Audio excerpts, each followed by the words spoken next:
April চেতলার Hind সংঘের স্বামী বিবেকানন্দ হলে প্রকাশিত হল কবি সৌভিক গাঙ্গুলির কবিতার বই কলকাতার কর্ণ।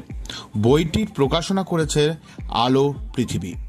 এই বই প্রকাশ অনুষ্ঠানে উপস্থিত ছিলেন কবি বিকাশ গণ চৌধুরী, সাহিত্যিক বৈজন্ত রাহা, কবি রজত পুরকাহেস্থ, কবি তথা প্রকাশক শুভদীপ সেন শর্মা, নেতাজি বিশেষজ্ঞ ডক্টর জয়ন্ত চৌধুরী, দেশলোক পত্রিকার সম্পাদক প্রণবভূষণ গুহ, অভিনেতা উজ্জ্বল মালাকার সহ সস্ত্রীক সৌভিক গাঙ্গুলি ও মহাশ্বেতা গাঙ্গুলি।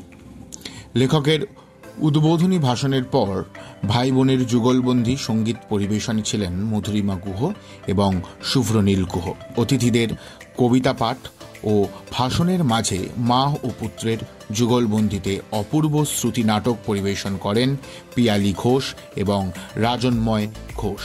সমগ্র অনুষ্ঠানটি পরিচালনা করেছিলেন শুভান্বিতা গুহ। ছাড়াও বিশেষ আকর্ষণ ছিল ছোট্ট অভিরুথ মালাকারের আবৃত্তি।